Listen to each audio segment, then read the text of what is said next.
Hobby Lobby.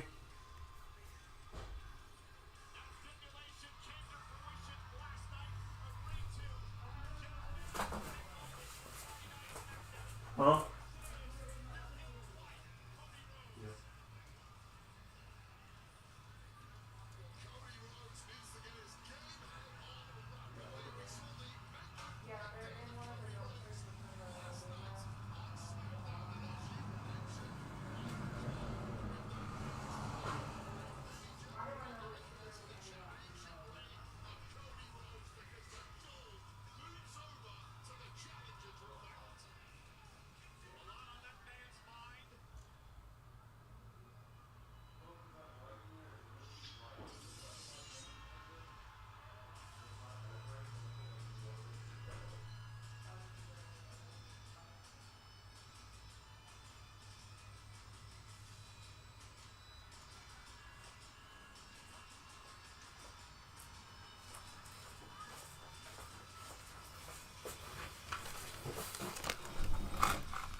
It's a little too bright.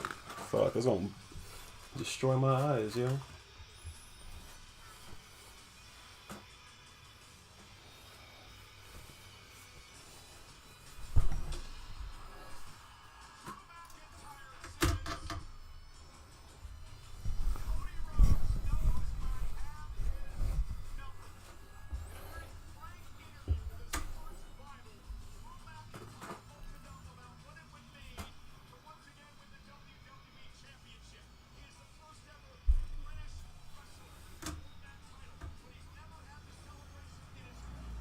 First ever British wrestler?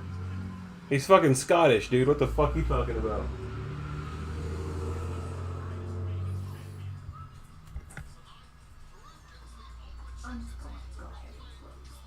Okay. You also may want to at least just crack the window.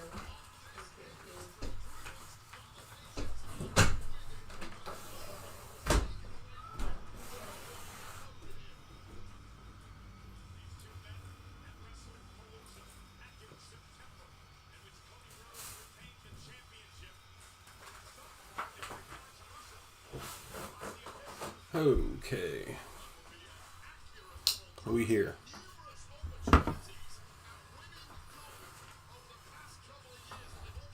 Need more light in here, but let's see.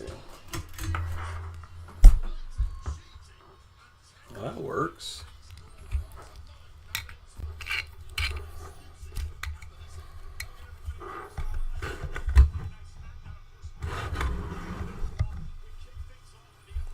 Oh yeah, that fucking works right there. We'll do that.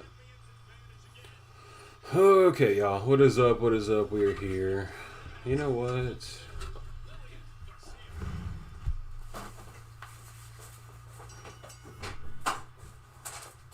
Where you at? The following contest is scheduled for one fall, and it is for the undisputed WWE Championship. Now in this match, if the champion gets counted out or disqualified, he will lose the championship. Introducing We'll just rewatch it later. the challenger from Ayr, Scotland, weighing in at 285 pounds, Drew.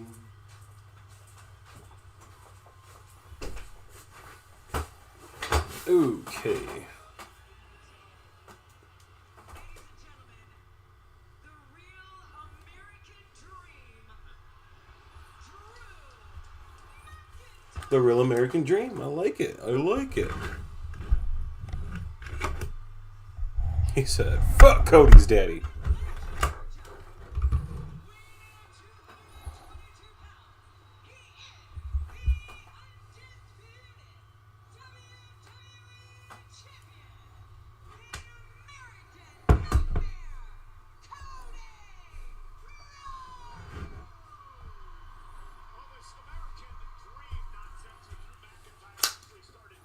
Known as the American Dream. It's got nothing to do with Dusty Rhodes, the American Dream.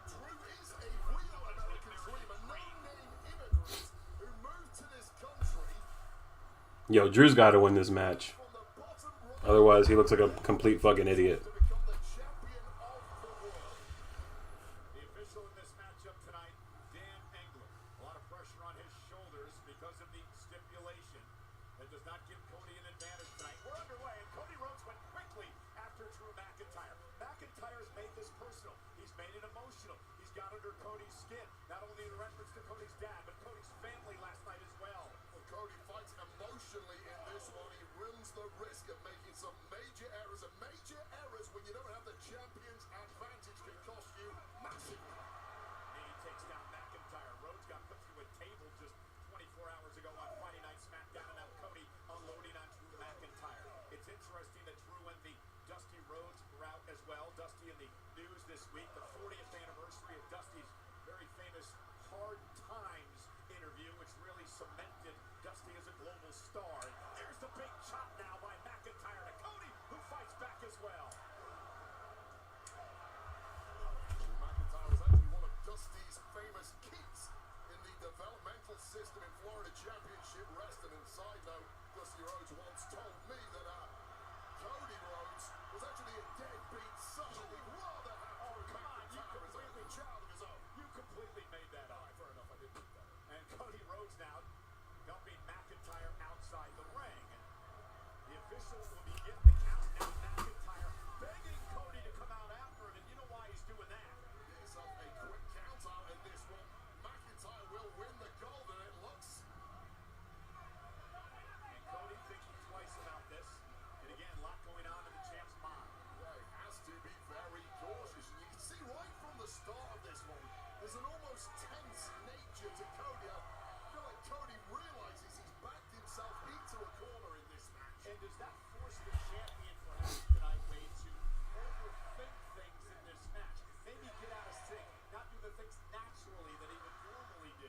Absolutely. Look at the scowl on the face of Cody Rhodes. He's already ranting and raving at the challenger. Comparatively, McIntyre looks rather comfortable at this point. He has the champ rattled. Oh, he's in the driver's seat. He forced Cody's hand, got him to agree to the stipulation. And it was the right thing for McIntyre to do. Cody proved a couple of weeks ago he's more than happy to get himself intentionally disqualified against Drew. McIntyre telling the official if he touches you, you can disqualify him. Fair point, a collision there. Arguably, it could have been a disqualification, albeit with Drew McIntyre propelling Cody at the ref. And to your point moments ago, a couple of weeks ago, they had that impromptu matchup on Friday Night SmackDown between Rhodes and McIntyre. And Rhodes was so upset over the fact that he believes McIntyre attacked Jacob Fatu.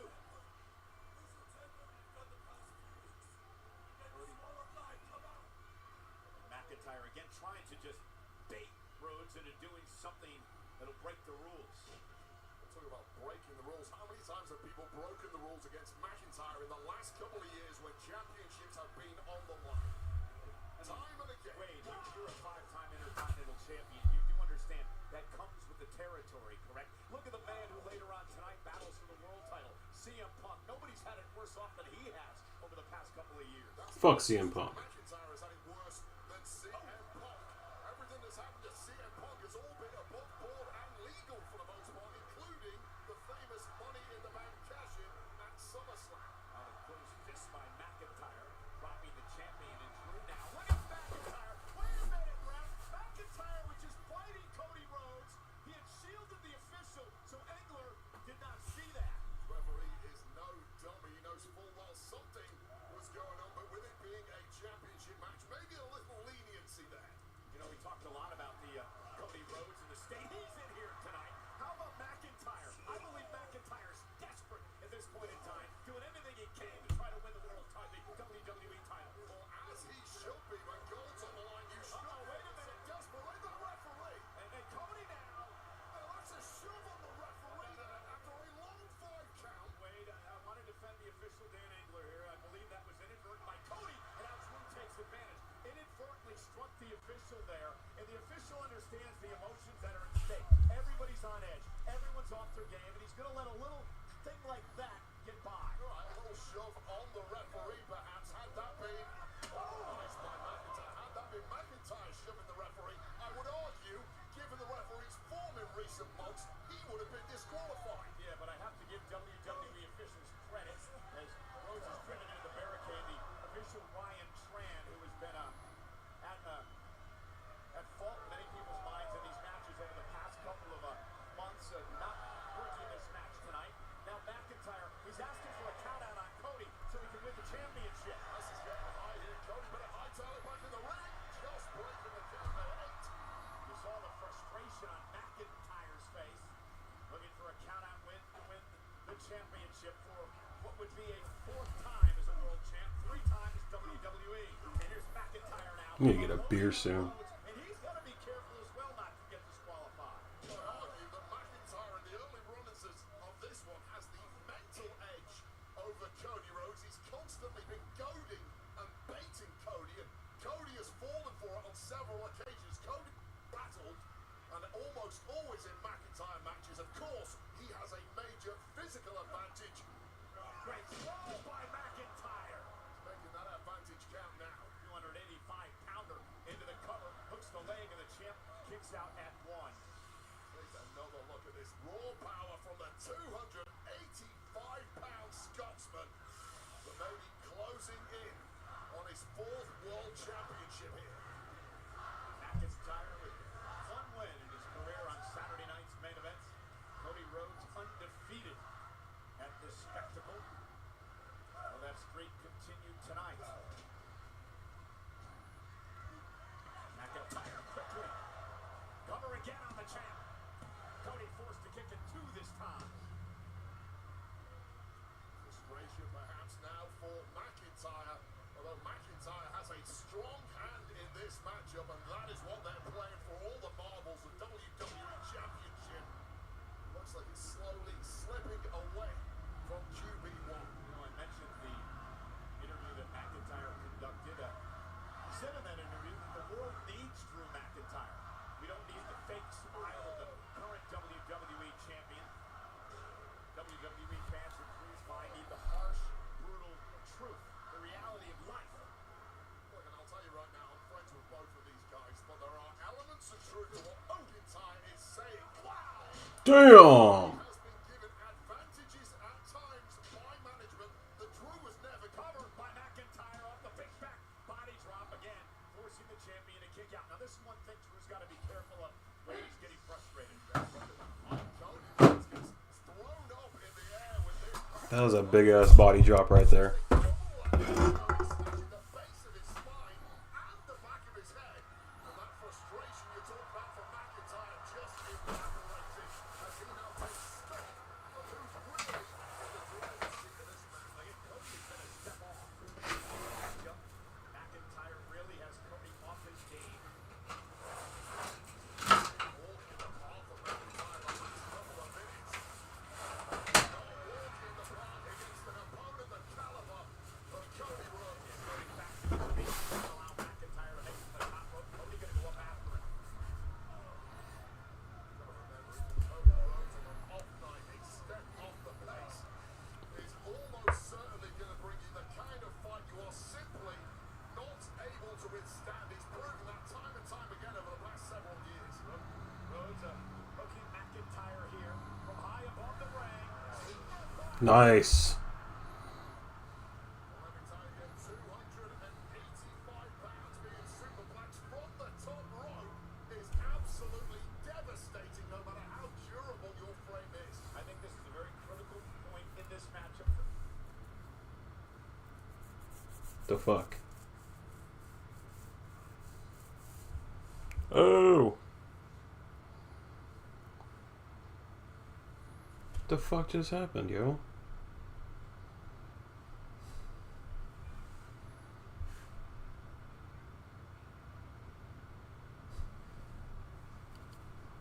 My Saturday Night Peacock just glitched.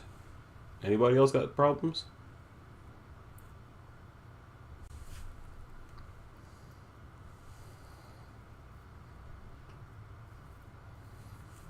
What the shit, dude? Oh, well, there goes.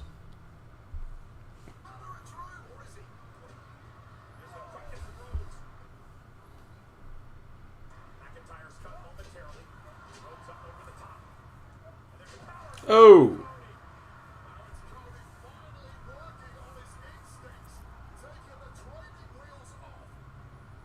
Man, power slams scare the shit out of me sometimes because a lot of the times, man, it looks like that person can hit their neck, and that's all it will take for it to be over. Off the second rope, and there it is, the disaster kid drops McIntyre. But Cody not able to. Cody might go for a cover there, but instead, I think he understood he wasn't going to put Drew away there. Very often you will take a cover, but not against an opponent the caliber of Drew McIntyre. You know full well it's going to take a little more to put him down. And Cody, up with the Cody. Nice.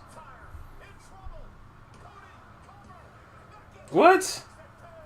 No, that looked like McIntyre got the body drop on Cody. First, now what a unique landing it was. Having a little spin and momentum into this one. Ultimately, Dude, no. McIntyre reversed that. just with enough left with a late kick out, but Drew was wobbled. Yeah, a little extra mustard on that Cody cutter by the champion.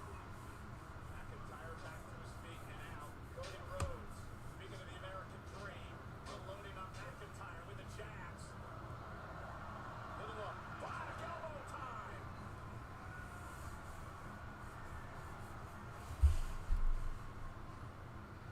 McIntyre just Oh, nice spine buster. into a jackknife cover, trying to win the title, and a kick out at two. Immediately back over Oh my goodness. That was a nice power bomb from Drew right there. and that is a huge part of what makes McIntyre so devastating. He's obviously big, he's obviously strong, but it's that rapid movement that guys his size simply are incapable of matching. Just puts Drew on a whole different tier when it comes to the true heavyweights in this game. There is no wasted movement when it comes to McIntyre. Everything's thought through. What an absolute veteran of the game who simply spends his life trying to get better. And what is he cooking up here? Well, McIntyre looking for the World Championship. The WWE title dragged into the ring by McIntyre. Disqualification. And Cody now, Cody can't use it. Cody, don't use it. Oh, and Cody, Oh, Cody, you dumbass. off the distraction. That's Sonny Claymore by McIntyre. That one-step Claymore by McIntyre. Almost won the championship. Well, it was all mind games by McIntyre baiting Cody, and he knew Cody was not going to fall for that. But that distraction opened the window for this flash Claymore. The guard is dropped for a second, and I would argue Yeah, McIntyre psyched Cody out. didn't have the same Cody got that dumb babyface syndrome. version. It's the only reason Cody is still champ. But he's a sitting duck now, Cole. Yeah, there's no momentum behind that one-step Claymore by McIntyre that allowed Cody to kick out. But Cody's in deep, deep trouble, just a few feet away from us. And Cody's got to be concerned now, of course, about a countout. And McIntyre realizes he's got the champ on the ropes and is going to go on the attack. So look at this. Hey. Dodgy D-pad, thank you for the follow too. Sweet. Able to counter. Cody had to be nimble there. He was back on the shelf. If not, we would have had a new champion. Thankfully, the referee didn't intervene on this one like the last match. And now Cody sent out to the apron. And McIntyre now.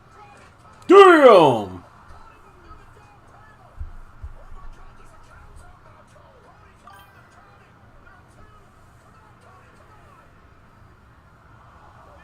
Can't wait for the Judas music to hit.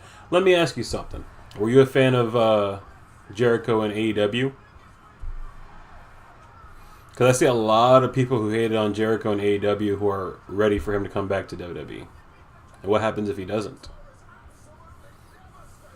But even if he does come back, I don't think he'll get Judas. I think they'll fucking...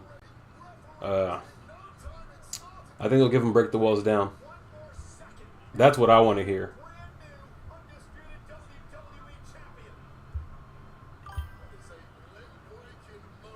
Yeah, the learning tree crap was just... It had its weeks where it was kind of cool, but at the end of the day, it just was not good. And I feel like if they don't pay it off, you know, it's just like, what was it for then? But yeah, I would rather... Like, I would fucking mark out if I heard Break the Walls Down.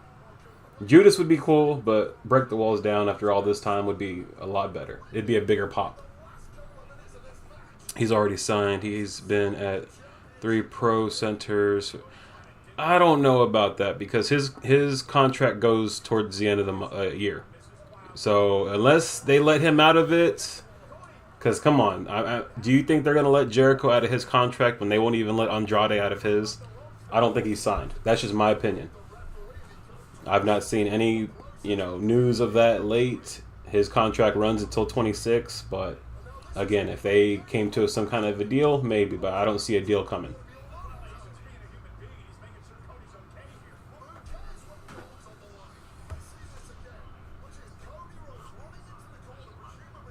Yeah, what the fuck is Cody doing right there? Oh, Cody was playing with him.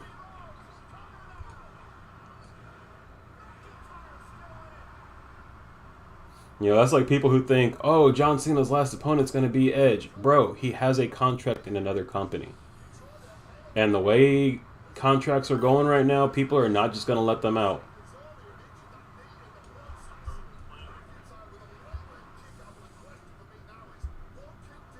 A lot of people think just because he took a picture with Kevin Owens at a hockey game, bro, they're best friends. They're allowed to go to hockey games together. But Zilla Fatu, yeah, they need him. They need him like right now.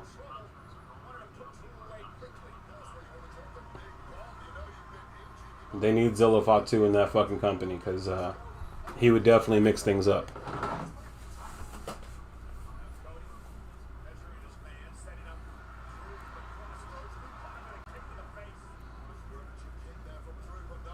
Watch out, ref.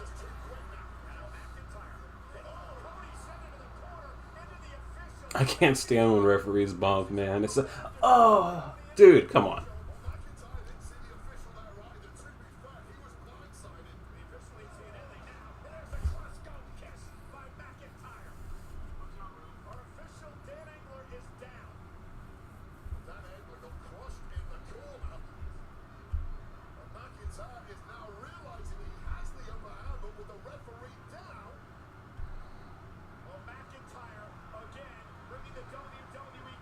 All right, if we see Randy Orton come out in this match, that means they're going to do what they should have done at WrestlePalooza, and Randy is about to cost Cody this title.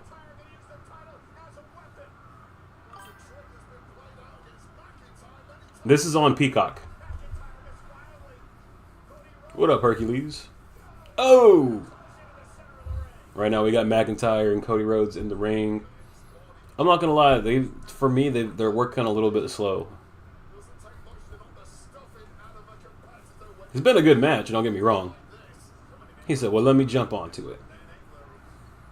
Yeah, when they do the next pay-per-views, like for the overseas ones and the ones they do for ESPN, we will have those in the Discord.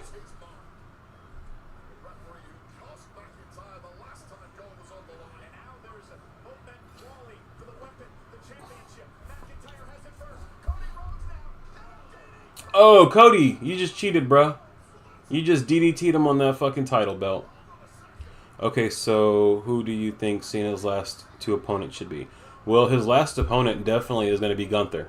They're going to do a tournament to crown the last person to face Cena at Saturday night's main event, and it's going to be Gunther. No questions about it. I also feel Dominic Mysterio needs to be one of those opponents.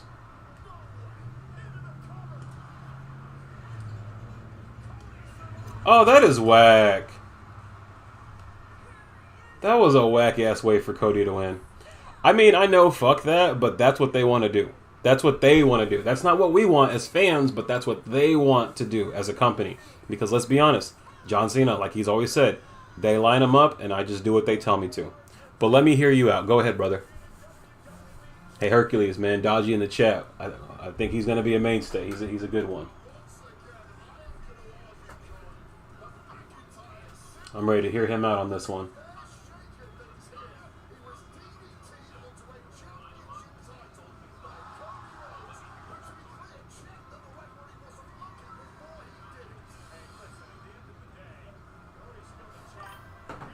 He said, word.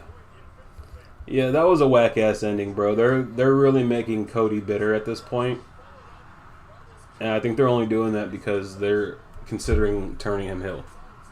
Because he should have not won that match. Drew McIntyre looks like a chump now. Like, all Drew does is lose. There's, like, nobody serious on SmackDown for Cody to face.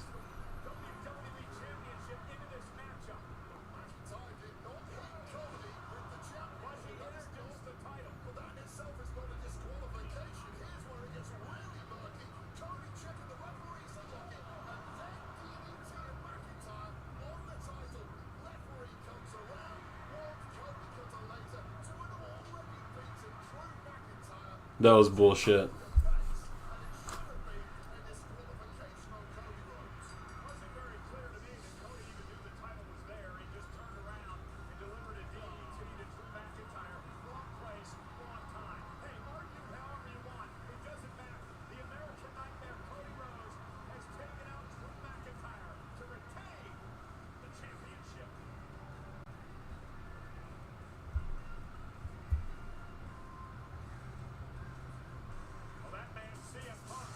Fuck him. Look at him. He's wearing a villain t-shirt. Yeah, that's what he is.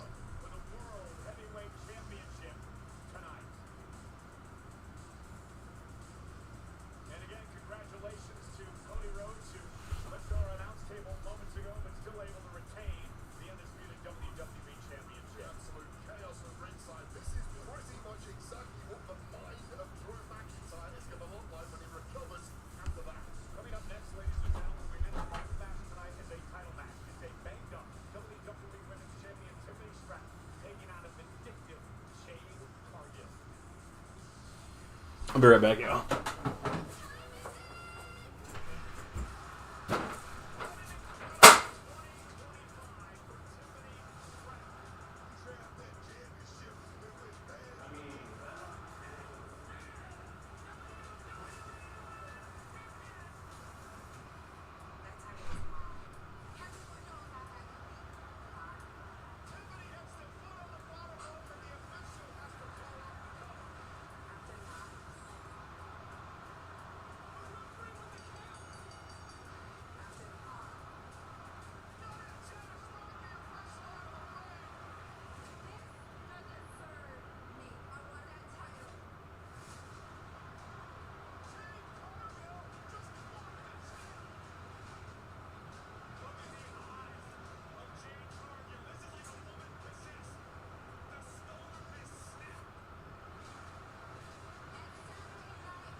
Tiffany, I just want to make sure that you're okay physically and mentally.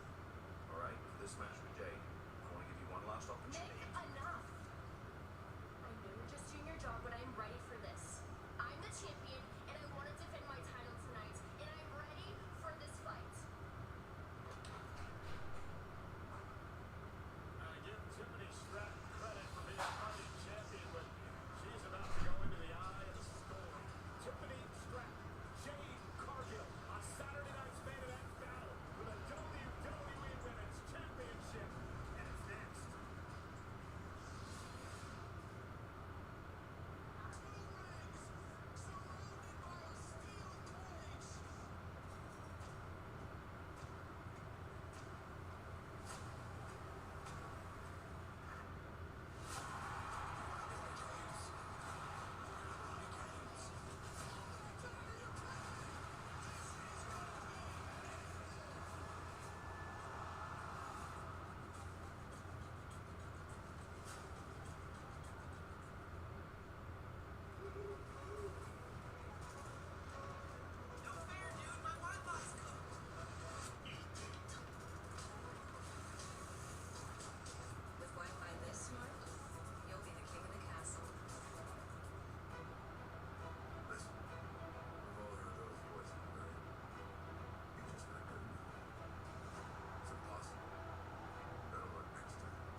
business owners across the country are using Amazon to pick up, store, and deliver their products.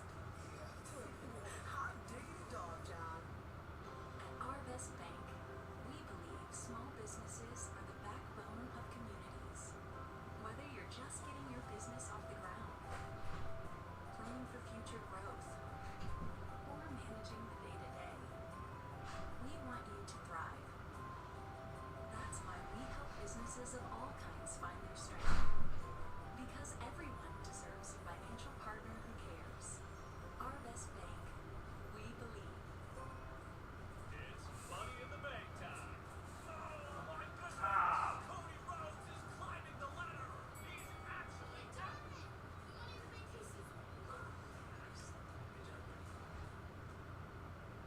Wait a second.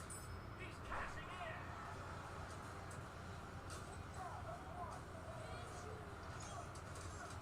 We have a news. The WWE Money in the Bank kickout.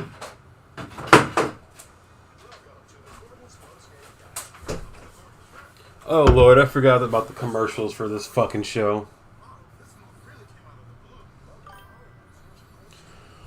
Okay. It should be Cena winning Dominic's IC title, then Joe Hendry is Cena's last opponent. Cena retains IC title, but because he's leaving, he has to relinquish his title. Do a tournament for the IC title and have Finn win it, setting up the destruction of the Judgment Day because of jealousy. This way we can arc Cena's end. Joe Hendry gets star power for him before signing with WWE, and Finn becomes a deserved champion. Win-win all around. Uh-oh. Is it going to work?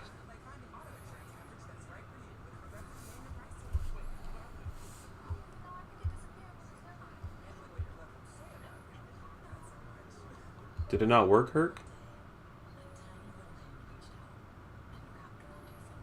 I like it. I mean, I like it, but the thing is, does WWE like it? It's all about what they want, bro. And you know how fucking petty WWE is. They're not gonna bring a TNA guy in to have his last match be against John Cena.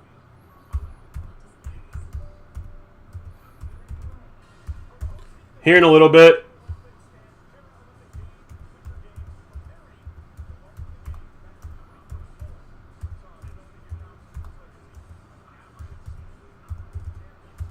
Like I do, I like it. But again, I just don't feel like WWE would pull a trigger on something like that.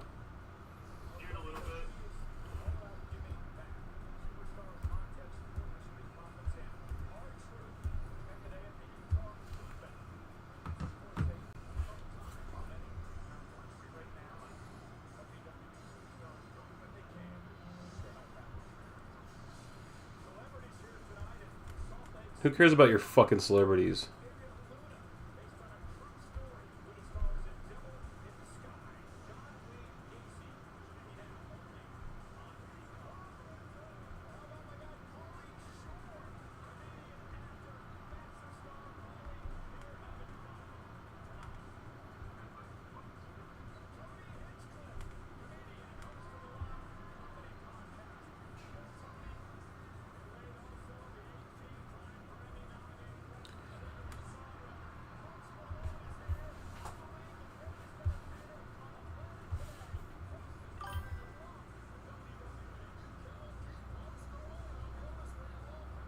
He said, "You owe me 100K. He's pure money. His t-shirts was the top selling merch for WrestleMania. Don't matter. Karrion Kross's t-shirt was also one of the top selling for WrestleMania. And he got fired. I'm just saying, bro, WWE, they're greedy. They're greedy bastards. And me personally, I don't feel they're going to bring a TNA guy in to have his last match be against John Cena. I just don't see it happening. I'd like it to. That would be great because I would love to see John Cena go against Joe Hendry at least one time for this run. But this run has been crap. It's been legit crap. I gotta figure out these fucking... because I've done it before.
Tiffy time.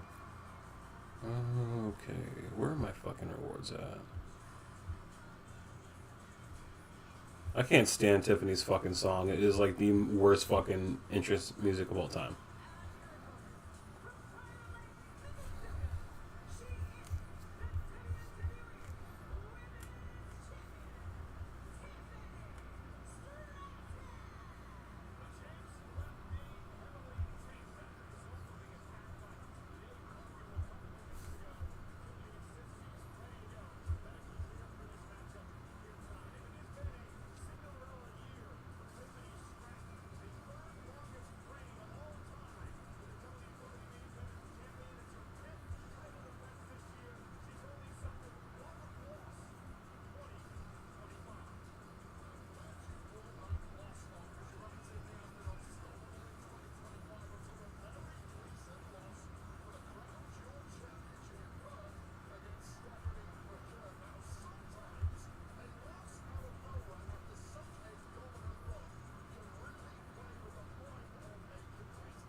I don't know why it's not working.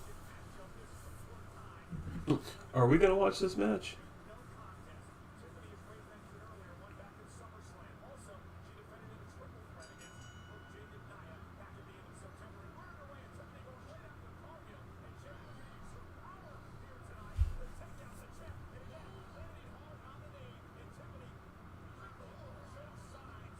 Oh, this is gonna be a weak ass match. Tiffany's about to get dominated, y'all. For no reason.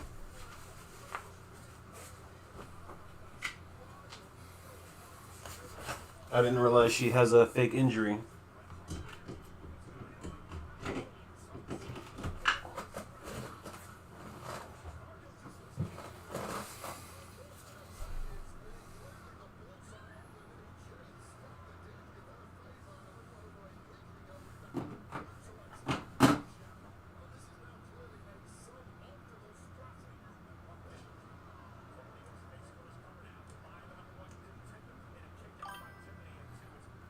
After WrestleMania, there will be a draft.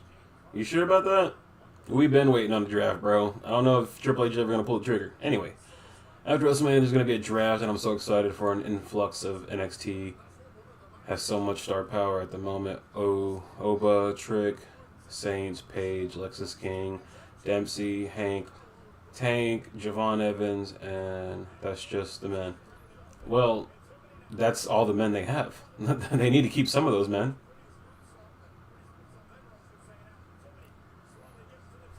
I mean, I don't see a draft happening because we haven't had one in what, 2 or 3 years now. They've been doing this portal window or whatever the fuck for the last year and a half, 2 years. I just don't see another draft happening. Triple H ain't a draft guy, you know.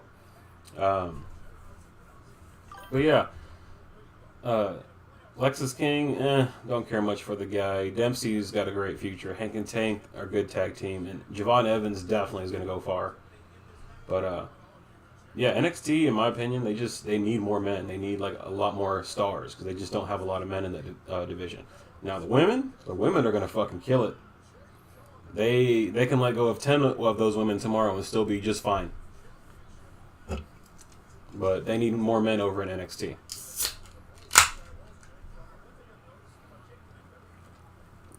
And honestly, I mean, if you're not gonna have plans for these people, don't bring them up because we get so many people that come up with no plans and they just have a 50-50 booking match every other week, you know?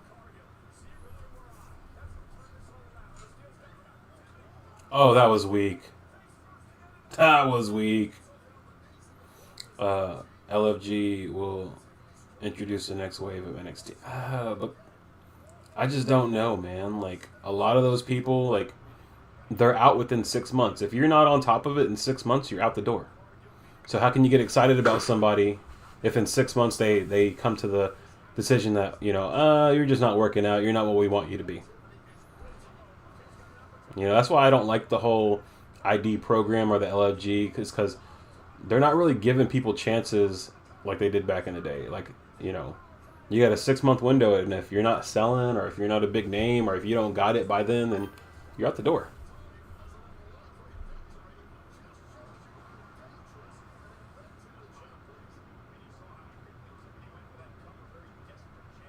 I mean, but what's that going to really do for him? Do you ever see Alexis King being a world champion?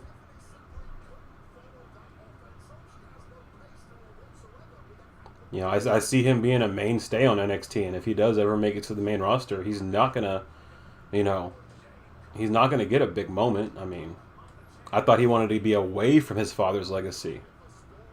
Yo, somebody's about to have a wardrobe malfunction in this goddamn match. Especially with sloppy Cargill, and Tiffany's not really green. She's got to work on some things in the ring where she's just too stiff about.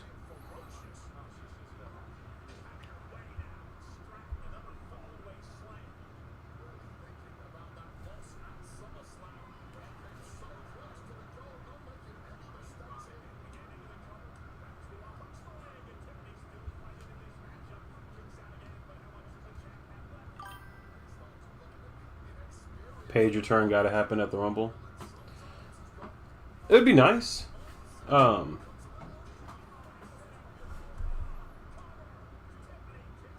Yo, Jade needs to get past the point of where she's like second guessing herself, because she does it too much. Oh, she thinks she Wardlow? Chris Evans, WWE One Night Time, and you soon okay with that one day after night, and you hope you just saw now right. Huh? WWE One Night Time, and you soon okay with that now okay day after night, and hope you just now right. Okay. How you doing, Chris? You drinking tonight?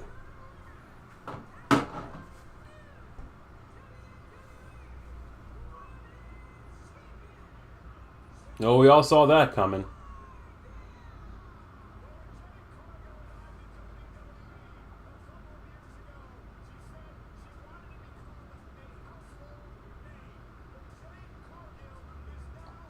Was the payoff great, y'all? Because I still think she's mid.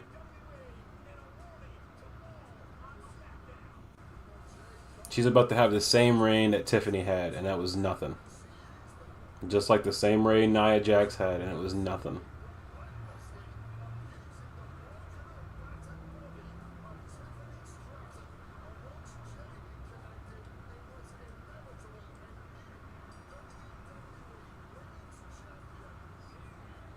Fucking Post Malone in the goddamn crowd.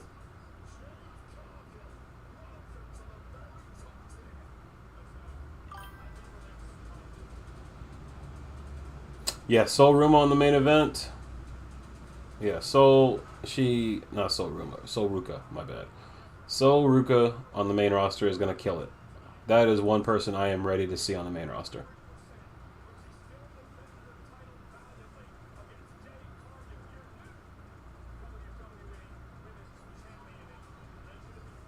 God, I cannot stand the fucking cosmetics and people, man.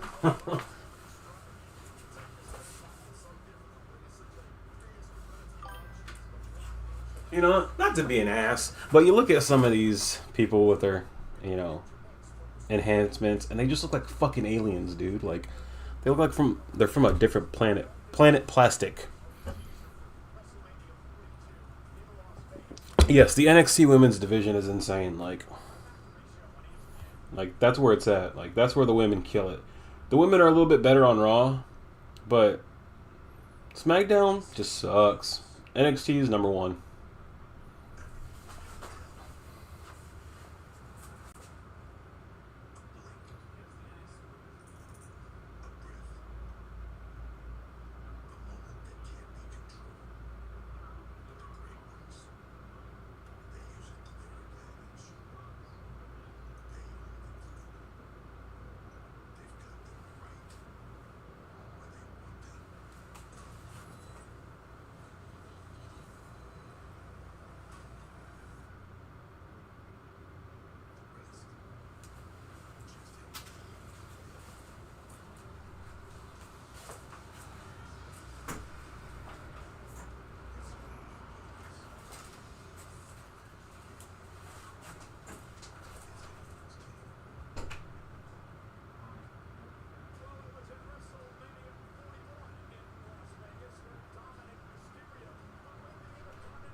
Gutted Hook and Taz re-signed with AEW. Hook with Taz as his manager would have been epic in WWE. I don't know about that, man. Hook just has no personality, and just a move to WWE is not going to give him personality. The kid just does not have it. You know, he's too soft. SAWFT, soft. I honestly feel like he would have had better chance under Samoa Joe, but then that got thrown the fuck out, so. That's just my opinion, though. I feel like Hook, no matter if he's in AEW or WWE, he's got a look about him, and he's got an attitude about him that's just not his character, you know? His character is a tough SOB who don't give a shit. He's not it. He looks like a little Johnny Depp wannabe, you know? I love Hook, don't get me wrong, but he does not have that it factor of being a tough guy. You know? His dad is lucky he had it, but it's just my opinion, bro. That's like Pentagon. We love him. I love seeing him here, you know, being a bigger star in WWE, but what has he really done? He's literally lost like every single pay-per-view match that he's fucking been a part of here. And they still haven't hooked him and his brother up, which is crazy. But to each his own, man. To each his own. Guys, I gotta go run outside real quick and put this out there with the wife. I'll be right back.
Rusev better win this match.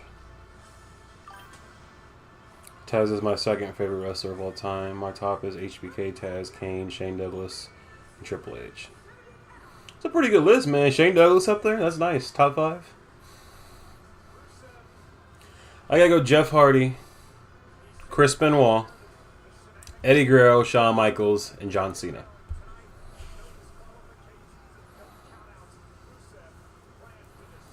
If I gotta go current, because, you know, some of those wrestlers are inactive nowadays or just passed away. Hangman Adam Page. I love watching the guy wrestle. Braun Breaker.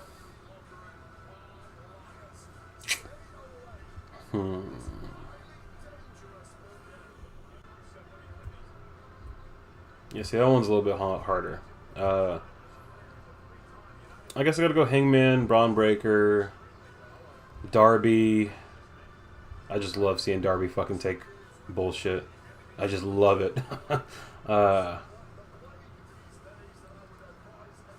Man.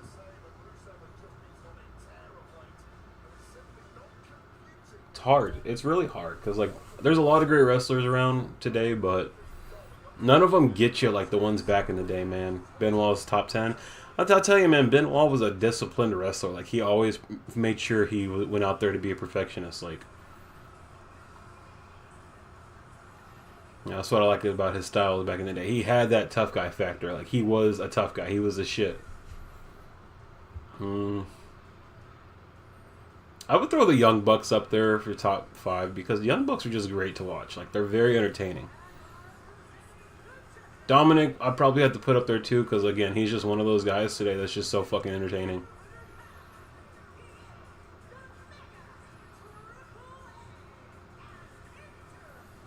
Finn Balor, I wish that guy had more to him. You know, he was going to be a star and they just never did anything with him after his injury. Hooah.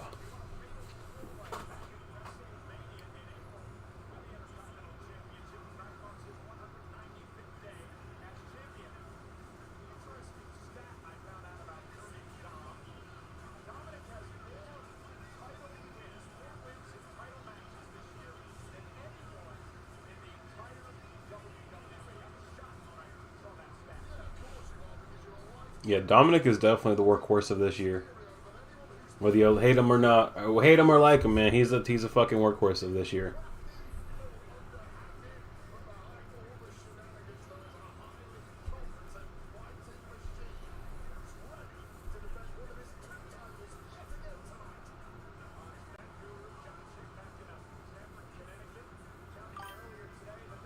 Top 5 active are Braun Breaker, Ricky Saints, MJF, Joe Hendry, Miles Bourne. See, I haven't seen enough of Miles Bourne. Is he that good? I heard like he's like next to Kyle Fletcher, he's the next Randy Orton. That's another one I wanted to put up there, top 5. Kyle Fletcher, man, is fucking crazy. Kyle Fletcher is just an amazing athlete. He said Dominic is fastly going up my list. Yeah, Dominic's the man, dude. Dominic's the fucking man. When he first debuted, he was a little wimp-ass bitch, and we didn't want shit to do with him. We didn't want shit to do with Lil Dom. But, bro, has he grown on us? Oh, my goodness. Yes, he has. He got the tat, he got the mullet, he got the Sanchez. Like, he has definitely grown on everyone.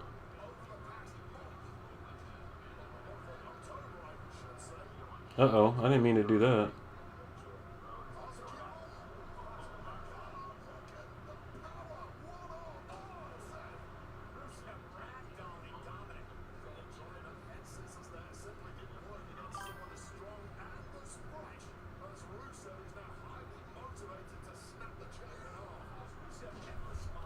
Yeah, Rusev needs this title.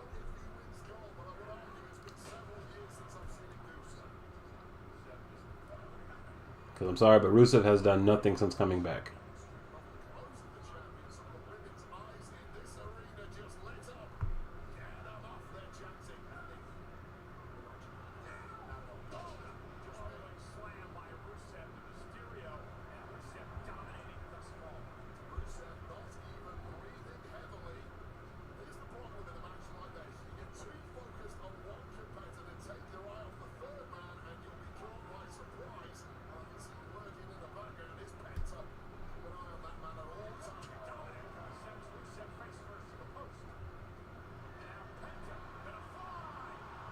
That was nice.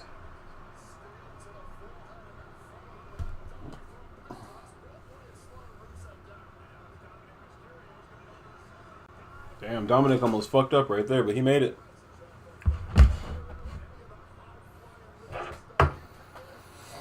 Nobody's watching fucking AEW Collision right now.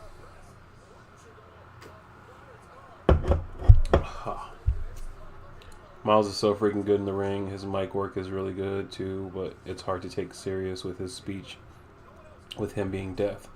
Okay.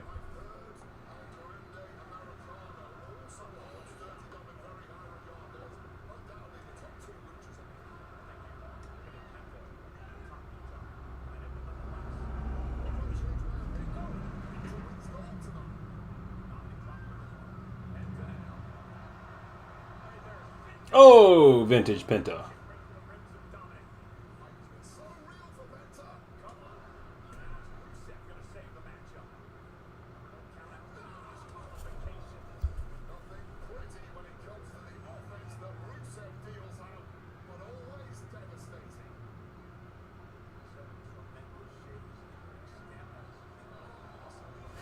Right back.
You know, I really wish Rusev would have worked out in AEW because his Redeemer gimmick was fucking awesome. Tony Khan just would not give this guy the time.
It's a no DQ, dumbass.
Damn.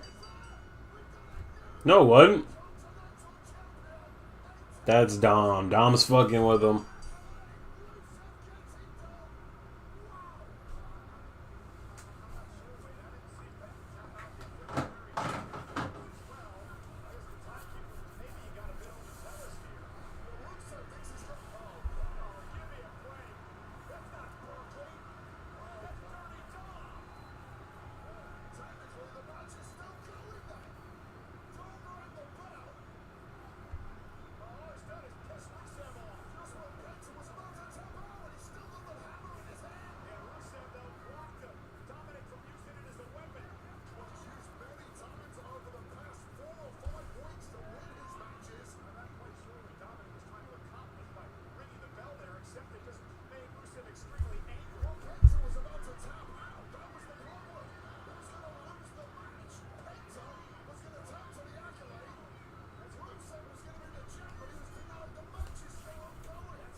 Damn. It's fucked up. Dom with the win, yo.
Oh, okay. John Cena's gonna be here. Nice. Nice, nice, nice.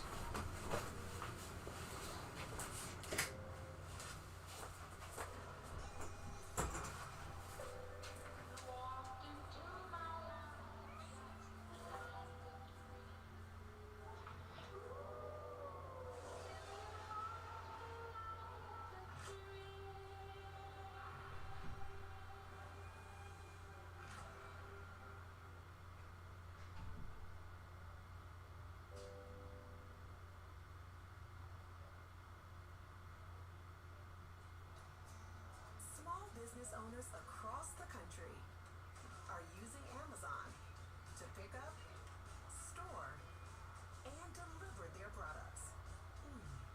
Smell the roses, Julia. At Arvest Bank, we believe small businesses are the backbone of communities. Whether you're just getting your business off the ground, planning for future growth, or managing the day-to-day, we want you to thrive. That's why we help businesses of all kinds find their strength. Because everyone deserves a financial partner who cares. Arvest Bank, we believe. Dear beachcombers and early risers, wine tasters and music lovers, city adventurers, family travelers, and epic memory makers, sightseers and selfie takers, history lovers and thrill seekers, to the movers, the shakers, and the moment chasers. This is your invitation. Let's Texas. Cancer isn't me. It's something I treat. And the less time I spend treating my cancer, the better.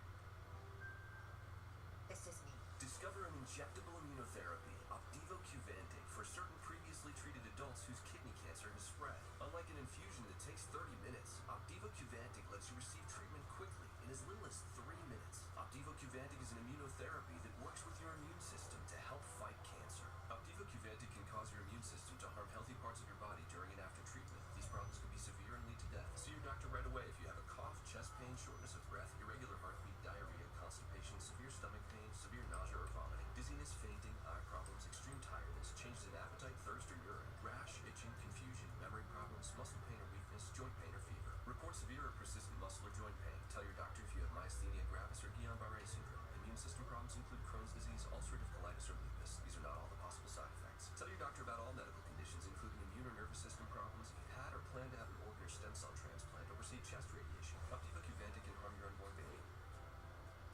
A chance to live longer. A treatment that's faster. Ask your doctor about Opdivo Qvantig. See OpdivoQvantig.com for more information. Here you leave today and enter a world of Other worlds. for whatever you love. Infinite worlds await.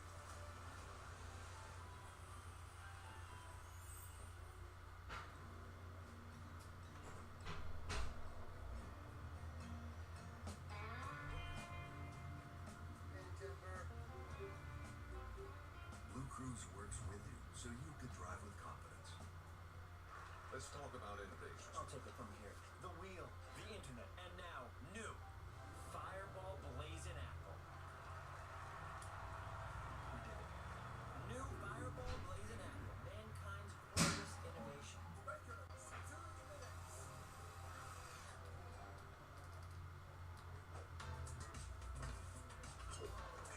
Power when needed most. Energizer Max 50% longer lasting.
I know it, man. Realization that has helped me come to like, let these guys have it now. Physical activity, 100%, and I very rarely speak in absolutes because you never know I do know in this case. Never again. Because I don't want to let the people that I made a promise to down. And I believe everything John Cena says. I cannot wait to see that interview in its entirety with Tom Rinaldi. Now, John Cena is about to give us a little hint on who he believes will be his final opponent in his final match next month, Saturday night's main event. From the moment I announced my farewell tour over a year ago, the one question I've been asked more than any other is, who do you want to face in your last match? My answer has always been the same. On my last day, I want to face whoever is willing to step up and seize the same kind of opportunity I was given on my first day. Therefore, starting a week from Monday, on Raw from my hometown of Tournament. I told y'all. a 16-man tournament will commence. I fucking told y'all. Will be chosen at random, filled with competitors from Raw, SmackDown, NXT, and maybe even some faces I don't even know. Stars who I have a storied history. Even more, generational talent I've never gone one-on-one with in my life. Joe Hendry's got to be in that tournament, yo. By the time we get to December 13th in Washington, D.C. for our next Saturday night's main event, my final opponent isn't going to be handpicked. It's going to be hard-earned. To everyone seizing this opportunity, I say good luck. And to the winner, I say for one final time, you want some?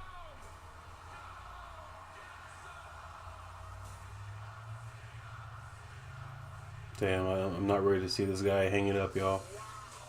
That is so huge. I'll tell you right now, those locker rooms must be buzzing. They will all want in on that tournament to try and earn the right to make history as John Cena's final opponent in December. Oh my God. What an opportunity, and ladies Well, here's the thing about it being Edge. It can definitely be Edge. All WWE has to do is stop being petty. Stop being petty.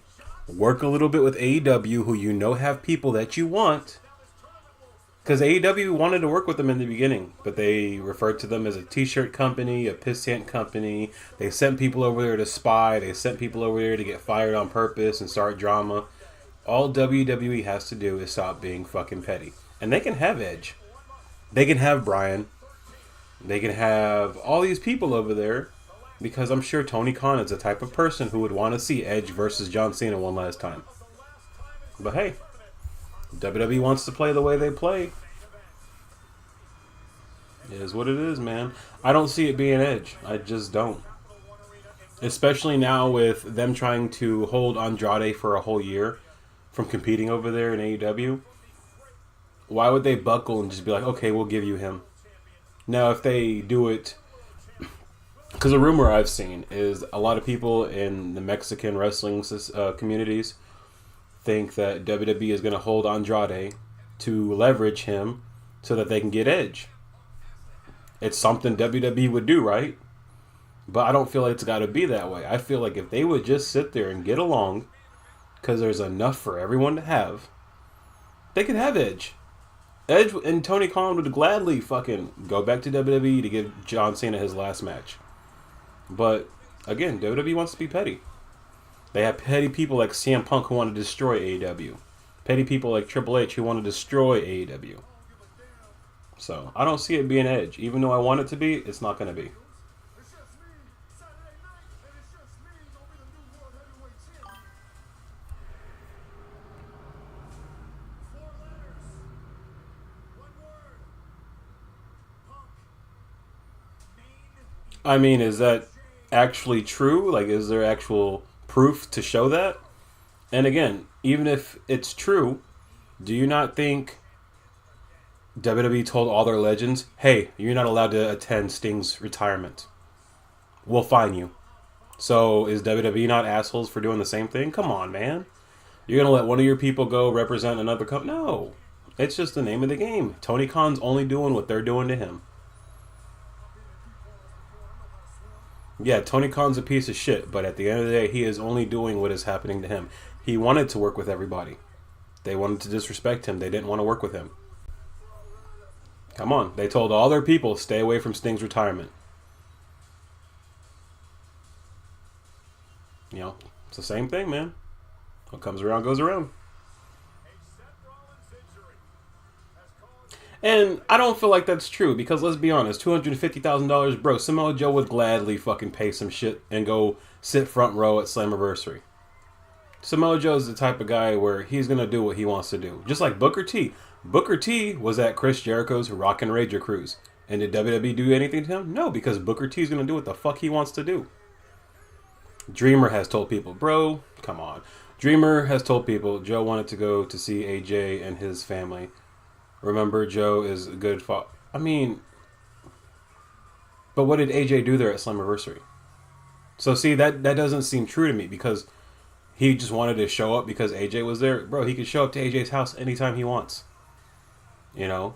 Yeah, they have that bond. If he really is about that bond, they can socialize together whenever they don't want. He doesn't have to show up to a pay-per-view that WWE is funding because let's be honest, WWE is funding TNA now. Because they're going to collect it one day. It's already theirs. They just have to sign papers. Alright. For Tommy Dreamer to be like, oh, they didn't want Joe there because he's in AEW and AJ was just there to, what, go out there and say some words? AJ didn't even have a match there. AJ has still yet to have a match at TNA.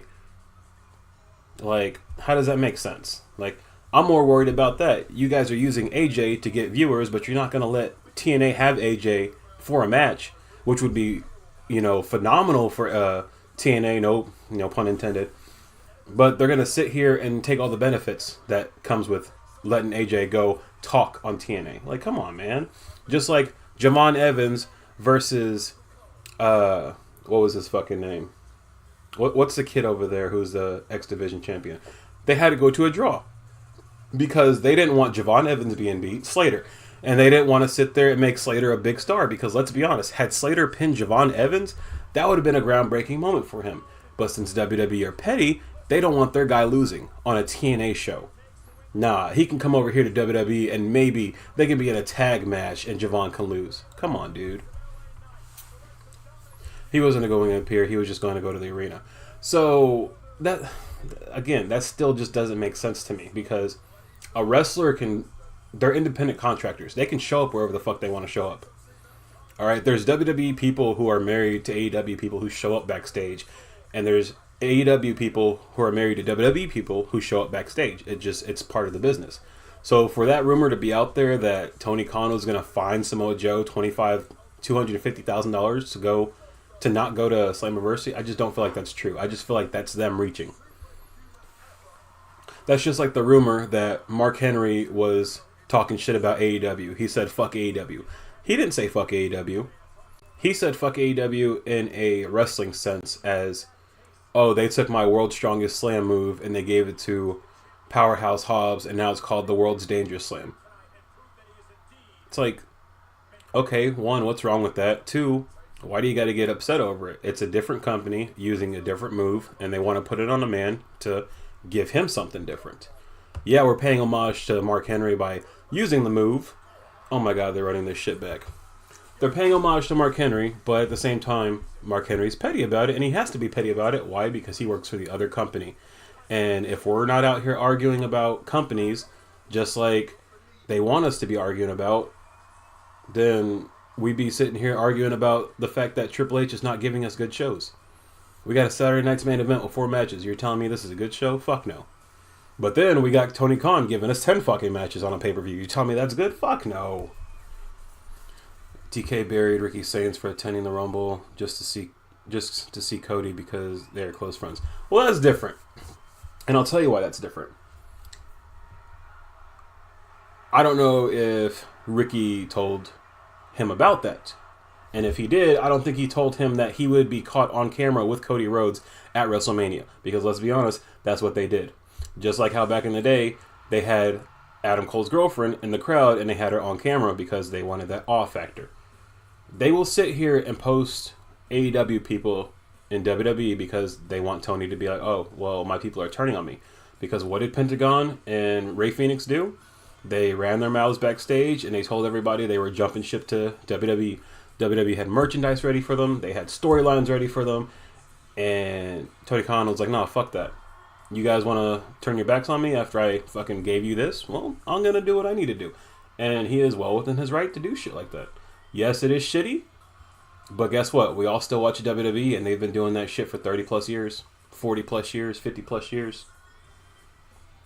I mean, all I'm saying is, if you're going to get mad at AEW and get mad at Tony Khan, why haven't you been mad at WWE this whole time? Because they've been doing this shit since day one, brother. I'm not saying Tony Khan's a better guy. He's a piece of shit for doing the same shit he said he wouldn't do, but he's doing it now. Was that the Nexus fucking logo on the back of CM Punk for when he had his Nexus days? Anyways, I get it. He buried Ricky Saints, and he shouldn't have done that. That was bullshit. You know, he buried Ricky. He buried Malachi. He buried Rusev. But those were all guys who had already decided, I'm not staying in this company. I'm going to WWE. So if you are a promoter yourself and you have people on your roster like that, what are you going to do? Are you just going to let those people go and make this other company better? Fuck no. Yeah, that was the Nexus logo on Punk. Yeah, it definitely was. It definitely was. But my whole point is, it's just the name of the game in wrestling. If they would have just all worked together when AEW was first established, it wouldn't be a problem. You know how fucking awesome Forbidden Door would be if we had Kenny Omega versus Roman fucking Reigns? Bro, that would be amazing, but it's never going to happen because one company thinks their dick is bigger than the others. And that goes for both companies. Like, it's just how it is, bro. And WWE would do the same thing. If they knew a person was going to jump ship next week to AEW, oh, we're going to bury you, bro. We're gonna sit you in catering. Look at what they did to Lana for a whole year. They put her through a table every fucking Monday Night Raw for a whole year because her husband was in AEW. And look where he is back now. He's back in WWE, the company that put his wife through shit. CM Punk back in WWE, the company that literally almost killed him. Let him wrestle with a staph infection, and he is back in that company. It's just how it is, man. One day, some of these people who have jumped to WWE will have to go knocking on that Tony Khan door and be like, hey, can I come back? Well, I thought you didn't want me because I was a mark. Well, you are a mark, but the grass is not greener over there either, so. To each his own. A new Nexus would be awesome. As you ready... Hey, you ready for Andrade's return at the Rumble? And that's another thing, bro. If they actually do that to Andrade just to despite fucking an AEW or just to fucking stick it to AEW, what are they doing to Andrade? They're making Andrade out to be a fucking clown who jumps back and forth between all these companies. You know? And not only that, but if you think about it, let's say they're doing this on purpose. WWE's going to start firing people to send them over to AEW just so AEW can put them on TV and WWE be like, non-compete, you guys are fucking breaking the law, we're going to take you to court. Dude, come on, man. You don't think they would do it? But did AEW do that to WWE when they took Punk? Punk wanted to get fired, he got fired, and then he immediately showed up in WWE. Did Tony Khan hit them with a non-compete? Did he hit them with a lawsuit? No. No. Sorry to say, I don't rate Andrade. What do you mean, rate him?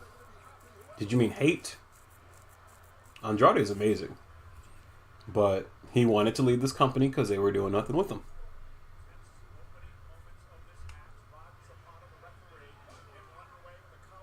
He's mid. As far as speaking and promos and shit like that, yeah, he's very mid. But in the ring, bro, he's amazing. I'm sorry.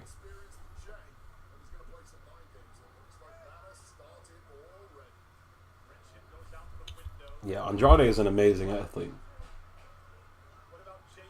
He's got a great look. He's got a fucking He's got a great charisma about him. He just can't speak for shit, dude.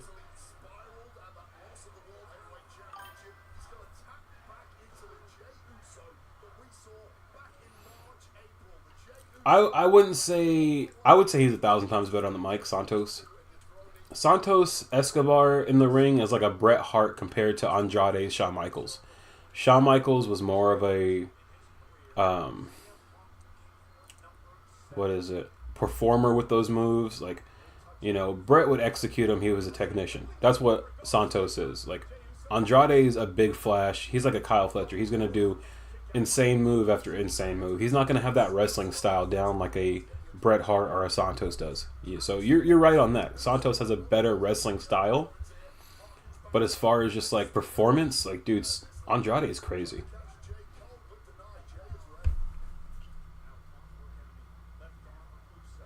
And again, Santos, he was re-signed. Where has he been since he was re-signed?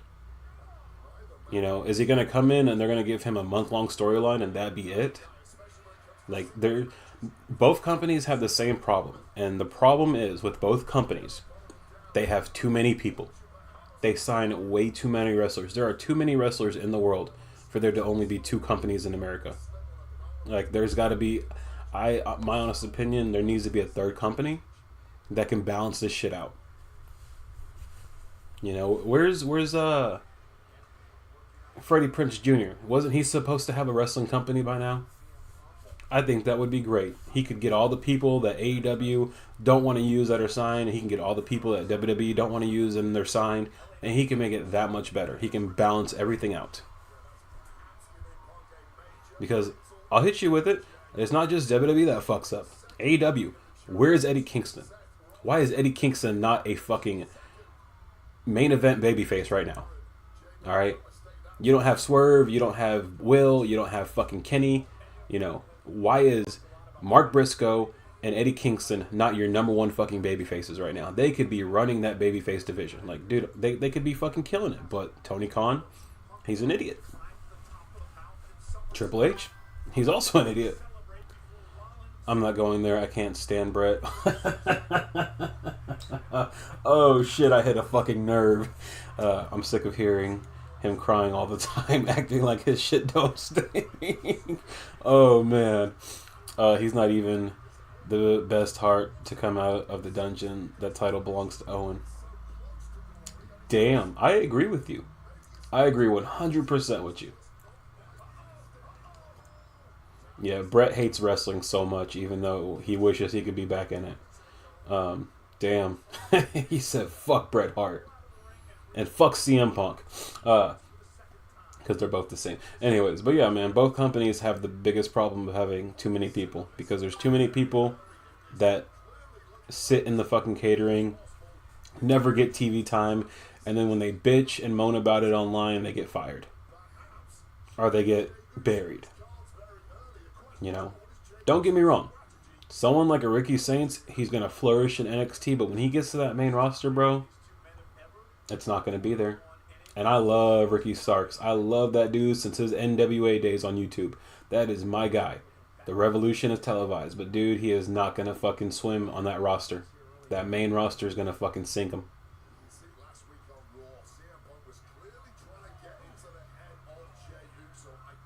You know, not everyone is built for WWE, I feel like. But not everyone's built for AEW. They're two different companies. One's for superstars, one's for wrestlers. Let's just agree, fuck WWE, fuck AEW, NXT is where it's at. Man, dude, I'll be honest with you. MLW is where it's at. NXT sometimes feels like Saved by the Bell, but dude, NXT, out of all those three, yeah, still number one. Hell no, I don't agree with that. Saints is a super. He is a superstar. But Ricky Saints compared to a Roman Reigns? What the fuck was that? That was so dumb. Ricky Saints next to a Cody Rhodes. Ricky Saints next to a CM Punk. Ricky Saints next to a Braun Breaker. Bro, come on. He's going to have a ceiling. You know, they're going to look at him and they're going to look at them and be like, Ricky, you're wonderful, but you're not Braun Breaker. It plays a big factor today, and you know it. You know, some people can make it work like Dirty Dom, but he's got that charisma about him, man. Ricky's going to be great, but he's not going to be what we want him to be. And we know he can be a hell of a lot more. You know, and then another thing people are going to look at when he gets to that main roster, you're just a tiny Rock. No, he's not. He is way better than The Rock ever was. Ricky Starks is a fucking phenomenal ass wrestler. And dude, him on the mic, he's fire. He is fire. But dude, again, compared to these wrestlers, compared to what we got on the main roster,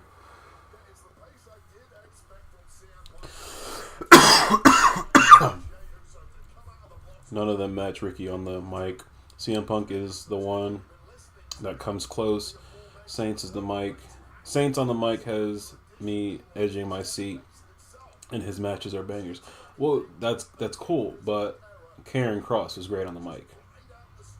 And again, look, Aleister Black is great on the mic, and he's a fucking martial artist, dude. But he's just one of those guys that next to a Braun Breaker, next to a Roman Reigns, are just not the star. They're always a Seth Rollins. That's what they're going to be. They're going to be a Seth Rollins. And Seth Rollins is not, there's nothing wrong with him. He's just not Roman Reigns. Just like Ricky Savage was not Hulk Hogan.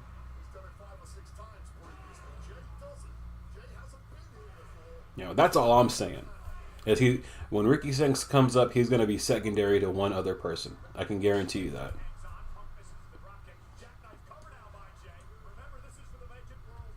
Again, like, not dissing them, but that's just what I see in their future.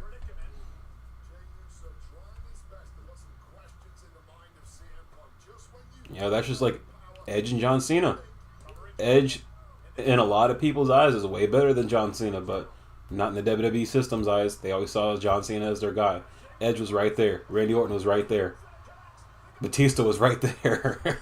But they just weren't good enough.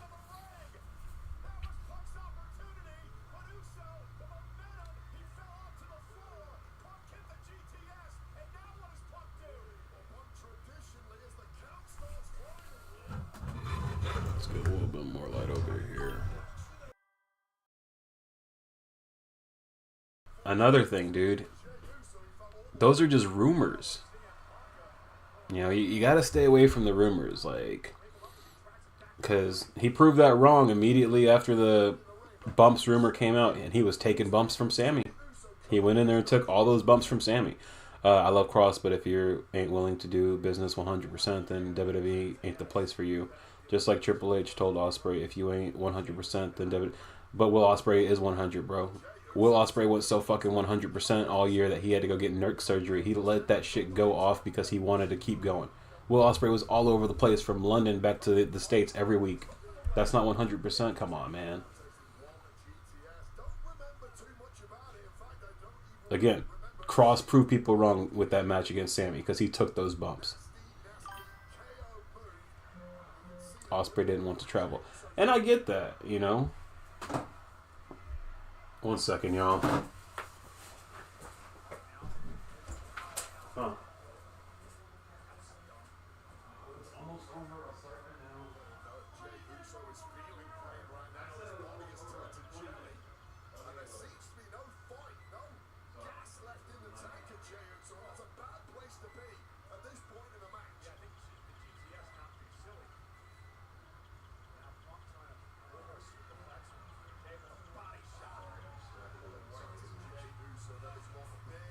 Still technically a little bit more. But yeah, Ospreay did not want to travel. Yeah, I get that. You know, that's part of being a superstar. Ospreay's not trying to be a superstar. He's trying to be a wrestler. Again, if you don't want to... That's why the two companies exist. WWE's for superstars who want to travel and be out there like that. AEW's for the wrestlers who want to wrestle and go home and spend time with their families. Is there anything wrong with that? Fuck no. He said, I love to sit and around and chew that fat over wrestling with you. You takes are legit, not argumentative, just a take, bro. And that's what it should be. But here's something I had one person say to me one day. Because he saw I had a Young Bucks shirt. He was like, oh, you watch AEW? Cool. He said, don't you think Daniel Garcia would be a lot more appealing if he was more bigger. I was like, what do you mean? He's like, well, don't you think Garcia would be a lot more better to look at if his chest was bigger? Like, if he had more muscles? I was like, you watch wrestling for the muscles? Well, no, but don't you think he would be a lot better to watch wrestling? I was like, bro, I watch him for his skill. I don't watch him for how he looks. Like, that's the thing, is if you want to watch wrestlers for how big they are and how jacked they look, and, you know, watch WWE. You want to watch the actors? Watch WWE. You want to watch actual wrestlers perform? Watch AEW. There's, huh? Right. Right. My wife said, if you're gay, just say it. But that's besides the fact. Some people want to watch guys in thongs, man. I don't get it. You know, bulky dudes in thongs gets it for some guys. But I'd rather watch Will Ospreay fucking outperform every fucking body on the roster in one night. That's just me. And I'll come and watch WWE now and then. But when WWE like has the dialogue of like a 2-year-old, I just can't watch it. You know, it's not mature enough for me sometimes. But yeah, like fucking Dodgy said, man, just sit around a fucking table and just have the respect amongst the other people there to talk about wrestling, because that's what we're all here to talk about, is wrestling. I'm not right. He's not right. We're all fucking just talking about something. It's our opinion. But some people like to sit on a college campus and shoot you from a roof for your opinion. But yeah, that's just how it is, man. There's nothing wrong with either company, but if there is something wrong, there's too many people. There's too many people, and both companies are greedy to sign the next person when they've already got 15 plus fucking people in the back waiting to get showcased.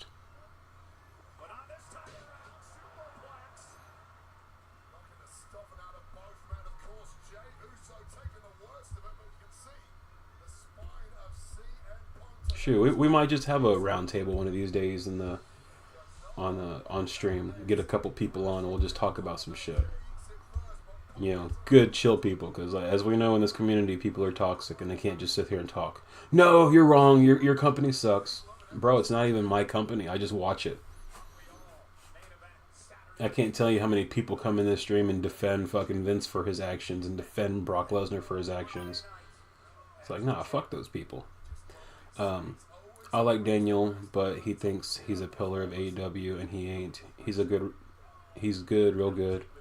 But he really needs to look around the roster and think of himself as good as Hangman, Ospreay, Omega, Ricochet, MJF, Hell no.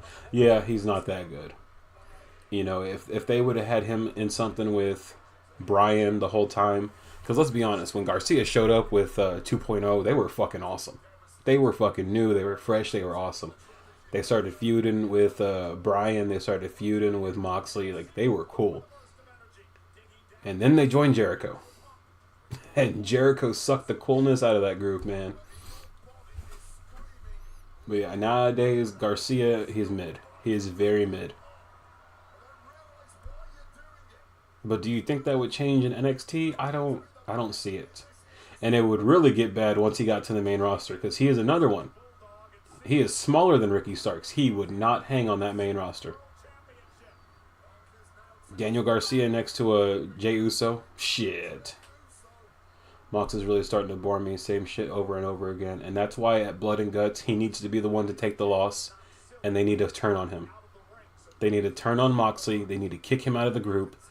And then after that, we get a few weeks of like disturbing fucking promos and things going on with the Blackpool Combat Club. They're just coming out there attacking everybody for weeks. And then they reveal they have a leader and the leader is coming, right? The leader turns out to be Karrion Kross. Just an idea. Just an idea. Karrion Kross running the Blackpool or the Death Riders. I don't know. It'd be something. It'd be better than just bringing Karrion Kross in, because you know they're going to do it. Put him with the group. Kick Moxley out. Put him with the group. Alright, Karrion Kross next to Pac, next to Claudio. They could get rid of Yuta and fucking Garcia. Garcia and Yuta can, like, you know, be a tag team by themselves and kind of, like, you know, work their way up. Like, they can kind of lose their way, and then Bryan can come and try to mentor them and get them back to where they need to be. You know, something. It's an idea. It's something. But I do. I think Karrion Kross running the Death Riders after they destroy Moxley and kick him out, and let Moxley go on a long vacation. Let him go on a very long vacation, because we do not need him right now. No, Cross the new leader of the Dark Order and make them an actual evil group instead of a joke. That would be cool. That would be cool, but the Dark Order has not been on TV for so many years, it just wouldn't feel right. The only reason I say the Death Riders is because they're already on TV, they're already established. If they can kick out one leader and then bring in a new leader like Cross, that would be awesome. Now, if the Dark Order was on TV and they were actually doing things, I would say pull that. I would say do that storyline. That would be awesome. But again, are they going to take the Dark Order serious? They haven't done it in 3 years. Honestly, they haven't done it since Brody Lee.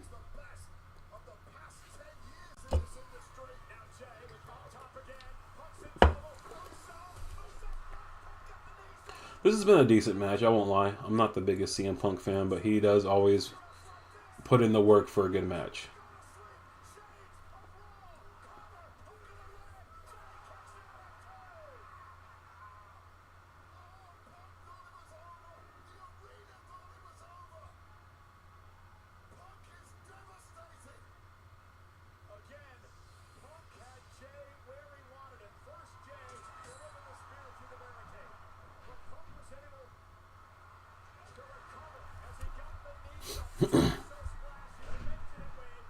You okay? One second, y'all.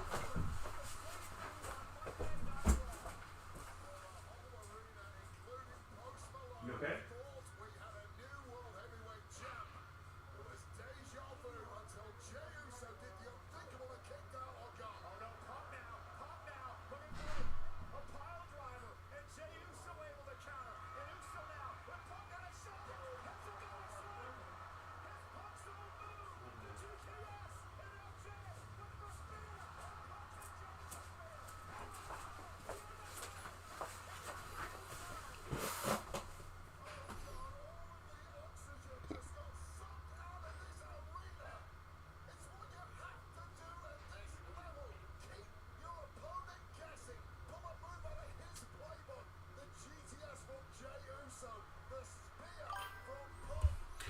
I feel WWE are waiting till February for Buddy to re-sign to pull the trigger on Black. A new group with Black, Buddy, Rhea, and Priest. Maybe even Stephanie in the mix. I don't know if I could see them putting Rhea in another group just because she's just phenomenal on her own. I don't know if Buddy's going to be able to get out of a contract right now because of his injury time. Tony Khan could be petty, especially if they continue this stuff with Andrade. So that's something else we got to think about. Taking on the Wyatts. Man, I'm sorry, man, but I'm done with the Wyatts. The Wyatts are just as relevant as the Dark Order. They just so happen to have titles, and that's it. I'm sorry, but I don't care for the Wyatts. I did at first, but they've done nothing with them. They just... I don't know. He just killed my soul, bro. I'm sorry, man. Like, I love the promos from Bo, but dude, they're just meaningless. Everything they do is meaningless. You know, SmackDown as a whole is just not the best at the moment, in my opinion. I've missed some of it, but I always catch up with highlights, but it's just hard to watch it. And that's like with Raw. Raw has literally been the Vision versus the Usos. The Vision versus fucking... That's really all it's been. Vision, Usos, Sammy, Jays, Romans. It's been the same crap for a year now.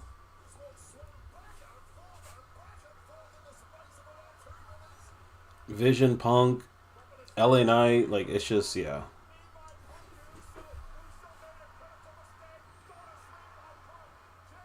Like, it's just hard to watch the Wyatts nowadays. Like, they were awesome when they first started. Like, it was a little weird that they killed everybody, but they made it work for a little while, and then they just kept them off TV forever.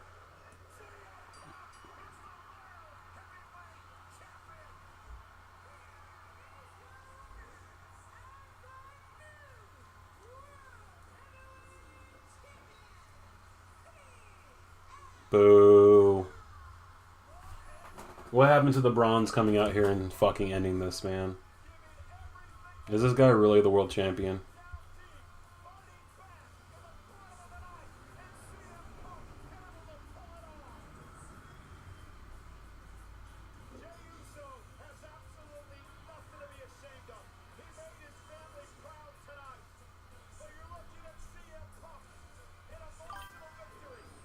There's still that little bit of me saying Bray's death is all a work and he's... Yeah. Especially when you look at Bo and he looks just like Bray. Him with the big beard and the long hair down, like he looks just like Bray. See, that just broke my soul. Like, yeah, I hear you on that one, man. I miss Bray Wyatt so much. And I do. I feel like they're only doing it because they're trying to... It's like, oh, hey, remember Bray Wyatt? It's like, yeah, but it's just not the same.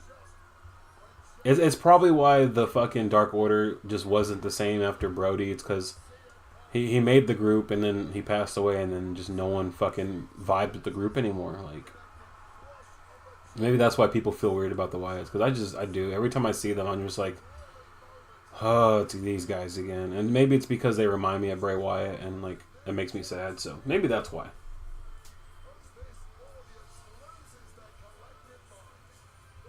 Everybody's looking at the entrance like, hey, is somebody going to come out and stop this? We don't want CM Punk as champion.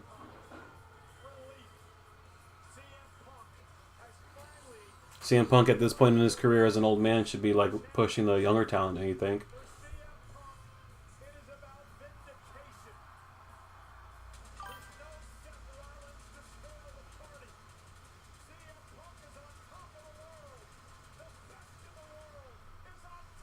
Yeah, he can only go with what he left him. And you know Bray Wyatt had so much to fucking go on with, man. Like, is there not going to be no surprise? Like, come on. Come on. Oh, man. See? WWE playing it safe as always. That was literally it. That was literally it. They could have had the Bronze come out there and just destroy everything. They could have had Seth Rollins reveal that he's not injured, even though that just confirmed that he is. Yeah, that was a meh ending. This is why it's hard to watch a WWE pay-per-view, because they always end it like that, man. Like, I don't know. But guys, I appreciate y'all watching, those who did. We know Dodgy watched. We were conversating with him and him only in the chat the whole time, which was great. But we definitely need to do this again. We will be back maybe Monday night just to see if anything happens, and if not, John Cena will probably at least make an appearance, I believe. So we'll probably do that on Monday. But we'll be here for AEW streams, even though they're boring. Even though they're boring, it's still better wrestling than WWE in my opinion. But yeah, I got a Saturday night's main event to do actually on PlayStation 5 myself. So I'll be back later tonight with that. And yeah, guys. Till next time, y'all take it easy. Keep it too sweet. Appreciate you, Dodgy. And until next time, man, we'll see y'all later. Too sweet me, y'all.